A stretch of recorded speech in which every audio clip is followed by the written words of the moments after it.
प्रधानमंत्री जी इजराइल की यात्रा पर हैं। अभी पहुंचने वाले हैं या पहुंच गए होंगे। पहली बार वो 2017 में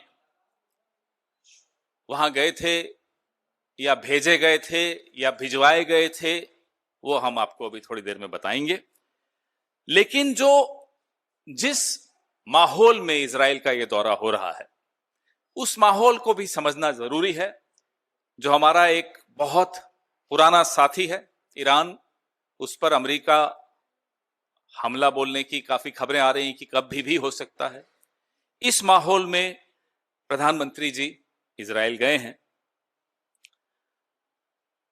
धमकियों से डरे प्रधानमंत्री जी, ईरान और रूस से हमारे जो व्यापारिक रिश्ते थे उससे किनारा कर लिया और इजराइल की तरफ दोनों हाथ खोलकर बढ़ रहे हैं गले लगने। इसकी एक क्रोनोलॉजी है और वो क्रोनोलॉजी मैं अभी आपको थोड़ी देर में समझाता हूं। मोदी जी जब कुर्सी पर बैठते ही ये क्रोनोलॉजी शुरू हो गई, अमेरिका में शुरू हुई। उसके भी पात्र यहां कुछ दिख रहे हैं सामने आपको स्क्रीन पर। भारत की जो विदेश नीति रही है, हमेशा इजराइल और फिलिस्तीन को लेकर हम दो राष्ट्रों के सिद्धांत पर हमेशा चले हैं। इसमें कोई शक किसी को नहीं होना चाहिए और मानवीय आधार पर यह हो, इसका हम हमेशा समर्थक रहे हैं। लेकिन अमेरिका की, इजराइल की एक लॉबी ने हमारी दशकों पुरानी विदेश नीति की दिशा बदल दी, उसकी दशा बदल दी। We've had a very established foreign policy with regard to Israel and Palestine. But ever since Mr. Narendra Modi became the Prime Minister, a particular lobby of Israel and America got active and changed the direction of our foreign policy very decisively. अब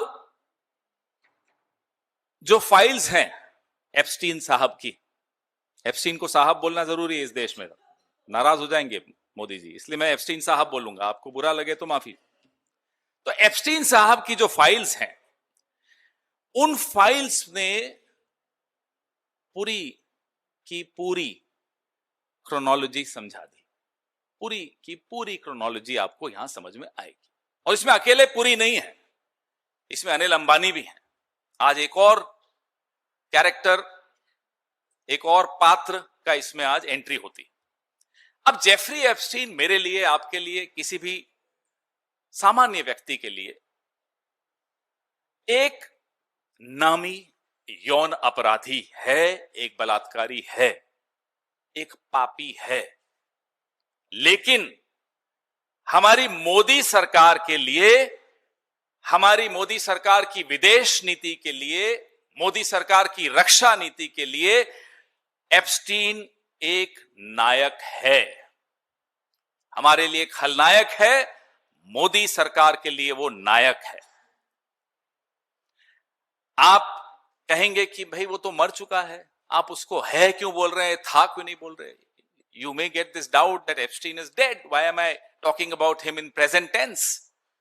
देखिए साहब, Epstein भले मर गया, Epstein हमारी सरकार के फैसलों में, हमारी सरकार की नीतियों में जिंदा है। एप्स्टीन एक विचार है। एप्स्टीन मरा नहीं करते, विचार कभी मरते नहीं है। एप्स्टीन नरेंद्र मोदी की विचारधारा है और मैं दावे के साथ ही कह रहा हूं। अब मैं जब क्रोनोलॉजी पे आऊं तो 2014 से 17 के बीच एप्स्टीन और हरदीप पुरी की कम्युनिकेशन, एप्स्टीन और अनिल अंबानी की कम्युनिकेशन, इस सब पे मैं भी आऊंगा, पूरी क्रोनोलॉजी समझाऊंगा आपको। एहूद बराक एक और पात्र हैं जो इजराइल के पहले प्रधानमंत्री भी थे एक, इससे पहले, और वहां की एजेंसी मोसाद के बड़े जाने माने नाम माना जाता है। ये जो पार्ट 2 हो रहा है ना इजराइल का, ये भी नरेंद्र मोदी का बेचारे का खुद का फैसला नहीं। ये मैं अब उनको ब्लेम कर दूं, अच्छा नहीं। देखिए, इसमें एप्स्टीन साहब की जिम्मेदारी, इसमें इस लॉबी की जिम्मेदारी। ये जो नच बलिए का सीजन 2 है, इसका भी डायरेक्टर जो है वो नच बलिए तो आप समझ रहे हैं, क्योंकि एक मेल आई थी कि नाचा गाया जो भी, इसके भी डायरेक्टर एप्स्टीन हैं। और जो पिछले दिनों ट्रेड डील में हमने जल्दबाजी में सरेंडर किया, ये सब उसी कड़ी का हिस्सा है। मोदी जी जानते हैं कि एप्स्टीन की जो आंच है उन तक भी आ सकती है। पुरी, हरदीप पुरी सिर्फ एक प्यादा है, कहानी उससे ज्यादा है। अभी थोड़े दिन पहले मैं सुन रहा था, 17 फरवरी की बात है, अभी कुछ दिन पहले मोदी जी ने भाषण दिया कि मैंने स्कूल में एक रोबोट बनाया था और उस रोबोट बनाने के लिए मुझे मेडल मिला। ये मोदी जी बोले।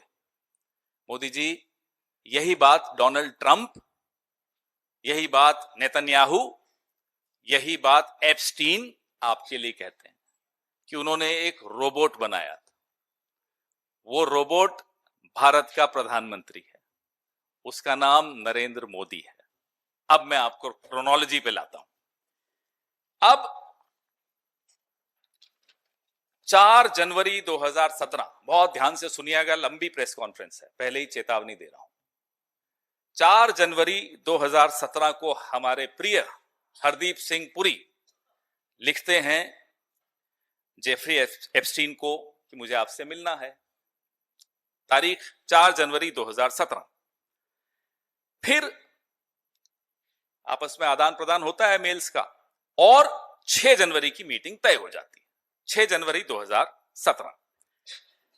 इसके तुरंत बाद जेफरी एप्स्टीन दीपक चोपड़ा को मेल करते हैं।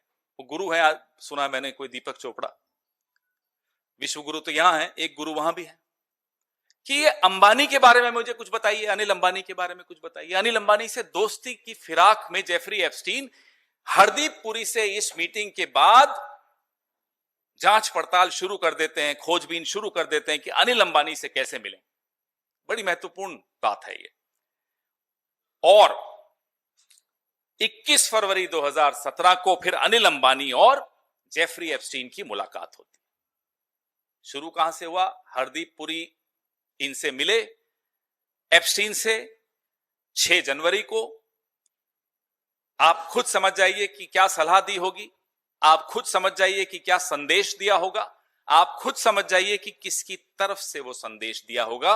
हरदीप पुरी खुद तो अनिल अंबानी का नाम ले लेंगे, अपनी तरफ से तो नहीं लेंगे, हम ये उम्मीद करेंगे।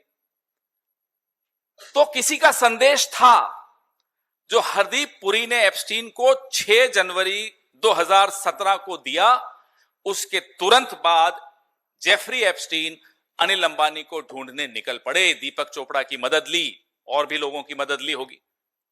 अब सिलसिला शुरू होता है एप्स्टीन और अनिल अंबानी का। अनिल अंबानी जो कि नरेंद्र मोदी के बहुत पुराने दोस्त, बहुत पुराने दोस्त, शायद गौतम अडानी से भी पुराने दोस्त। 23 फरवरी को जेफरी एप्स्टीन, ये सब 2017 की सीरीज चल रही है अभी, अब तक जो मैंने प्रेस वार्ताएं की 2014 तक की थी, अब मैं और आगे बढ़ा हूं। 23 फरवरी 2017 को जेफरी एप्स्टीन अनिल अंबानी को लिखते हैं, in the email I sent you Ehud Barak's contact details, in my experience a level above the rest. Ehud Barak का परिचय जेफरी एप्स्टीन अनिल अंबानी से करवाते हैं।